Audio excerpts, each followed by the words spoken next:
What is going on, people? This is your boy Lou, Wrestling 211, Raw Review 2011, August 29th. You know what it is. Leave responses down below. Video responses, type your comments. Hit the subscribe button now if you already haven't hit it. You know what it is. Dun, dun, dun. Triple H owns the show! Yay! Go figure. I mean, this is common now. It's like your typical Teddy Long segment has evolved in your typical Triple H segment now. I don't see why, WWE can't, take matches and announce them in advance for the show, so they don't have to open the show with a segment involving Triple H in some form or another. Granted, the segment did what it had to do. One thing it did kind of make me aware of is that the brand extension is kind of gone, I guess. That's what it seems to me, because it's a Super Raw. Guys from Raw and SmackDown, and they're having Super SmackDown on Tuesday. So, to me, it indicates that the brand extension is ending, possibly. I think that's a bad idea. I really do. I think if it was just all really one big show and both shows have all the guys on them, first of all, you would have to get rid of either the World Heavyweight Championship or the WWE Championship. You'd have to get rid of either the US title or IC title, or you'd have to, make them unify, so they're undisputed titles. And then it'd be harder for the huge roster of guys that WWE has to go over. So I think WWE would start releasing talent left and right, because WWE would not know how to use them, because they'd be forced to book more storylines. Basically, they would be. Because now you have all the guys on the show, so now you have your top guys from this show and the top guys from this show both on the same show. You have the storylines booked for both of them on the same night. So they don't even have that day and the night that SmackDown is to write the show for the end of the show as the beginning of the show is starting. You know what I'm saying?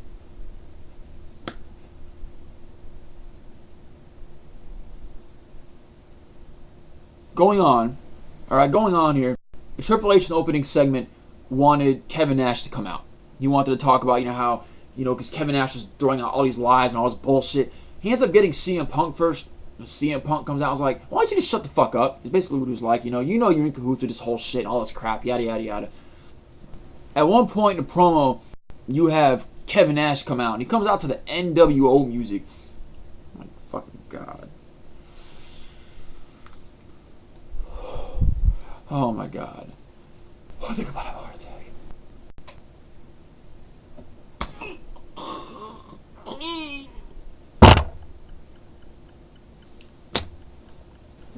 Just kidding. Kevin Nash says that he told Laurinaitis to tell Triple H that he was in the hospital, so Triple H could go away from the arena so Kevin Nash can do what he wanted to do, and that's take care of CM Punk. Triple H comes back and says something along the lines of that he can't trust his best friend anymore. And I thought his best friend was Shawn Michaels. I'm just saying, I don't know, whatever. Yeah. Triple H asked him to leave and not come back. But, we have Kevin Nash bring up, well, while you were gone, I got Laurinaitis to sign me to a very lucrative contract here in the WWE, so you're going to have to fire me on live TV or else I'm going to get paid. Very nice. Nash loves the money, brother. Triple H says, I'm not going to fire you. Why would I want to fire you? Alright. Then CM Punk. Oh my God. CM Punk. God, I gotta love CM Punk sometimes. CM Punk just knows how to completely make the moment a complete success when the moment was turning into a complete shit.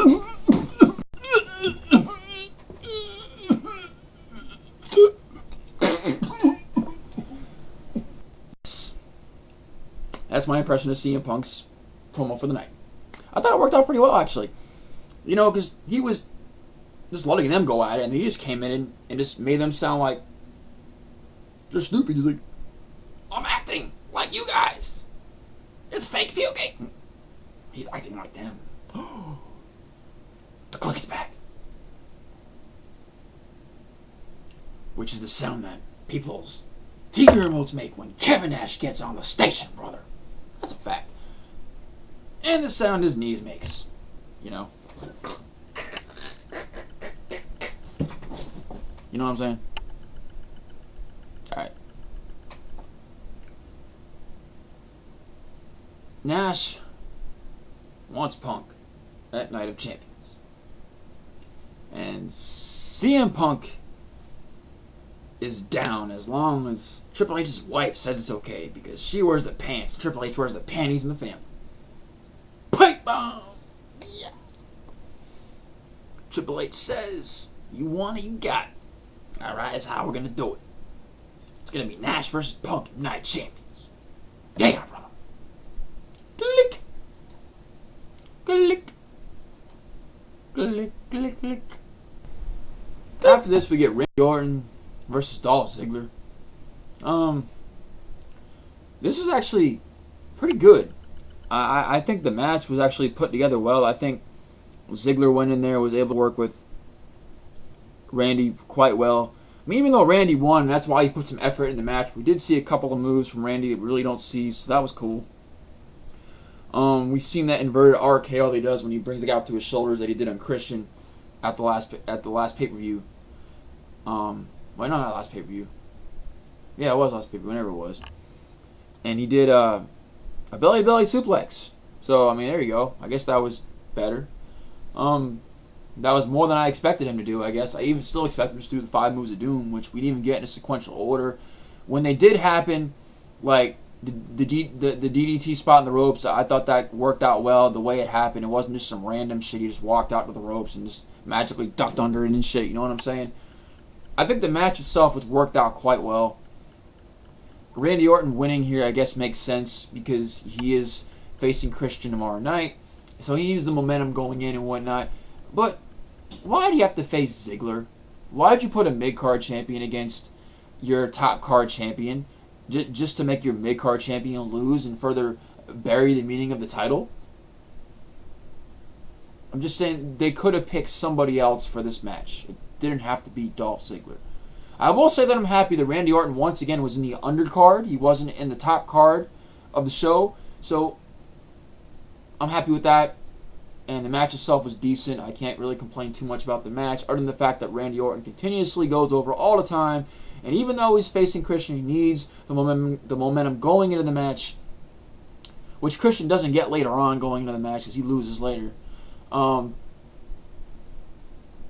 guess him winning is okay. Whatever. Alright, look. John Cena cuts a promo. Joy.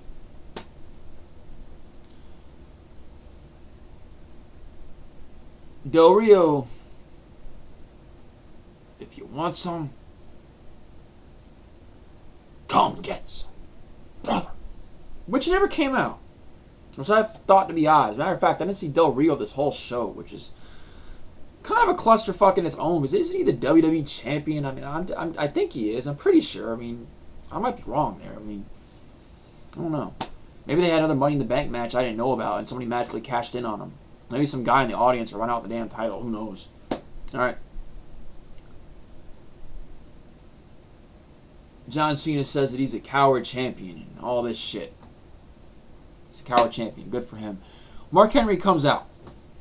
Alright, and he speaks of all the list of people that he's taken out and put him in the Hall of Pain. And he speaks on how he will be the new World Heavyweight Championship. You know, and all this shit, and God knows that's not going to happen, right? But then Christian makes his presence known, because he has to make his presence known in this whole situation, because he makes so much sense being in this. He's not involved with any of these guys. Why is he even in this? Stupid WWE booking right here. Christian should not have been in this. It should have been Del Rio here. Why is Christian in this? Where's Del Rio? I'm just saying. Christian says that John Cena complains and whines just like he does. Basically. Cena says both of them can come get some if they want some, yada yada yada. Then Sheamus comes out and sides with Cena. He makes sense because, you know, Mark Henry is out there, but Mark Henry makes no sense being out there with Cena. The whole thing is nothing but a huge clusterfuck. It was just a way to get all these guys on the show and get them in the main event. I guess it worked in that sense, but it was still a clusterfuck. None of these guys really have anything in common here, okay? John Cena is not feuding with Sheamus because Sheamus is a face for number one. Yeah, they had a confrontation in the past, but they're both faces, all right? Sheamus and Mark Henry is the only valid thing in all this. Cena and Christian shouldn't be in this situation, and Mark Henry and Sheamus should have had matches fighting other people and not being in a tag match as oppositions with each other with Cena and Christian as their tag partners. Get the fuck out of here. Get the fuck out of here. What stupid way to book a match? That's pathetic. All right. I know all the storylines are supposed to intertwine at one point or something, but this is going out of line just a little bit. For God fucking sakes, this is too extreme. Laurinaitis actually books it backstage, but then Triple H is like, "Who are you? Remember, I'm your boss, and I booked this match already. We're gonna have Christian Henry versus Sheamus and Cena, brother." Fucking Christ.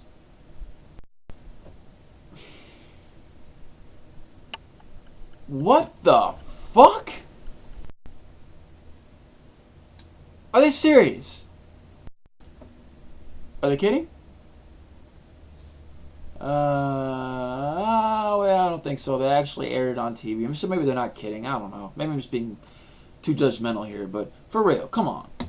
I mean, looking at it, the match itself was good, but the crowd not being in the match, it was just a bunch of canned heat and canned cheers and canned,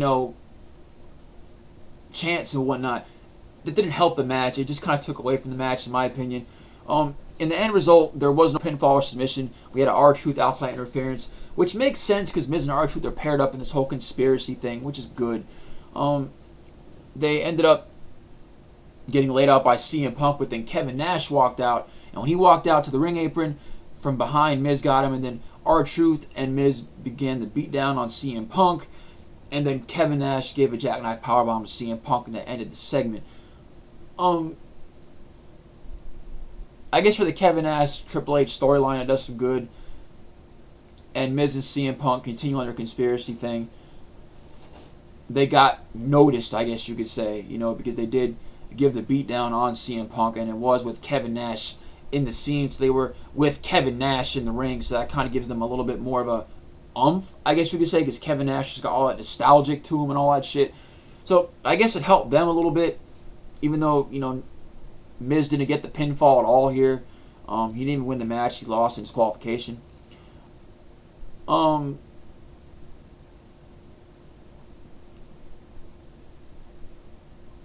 do you people think?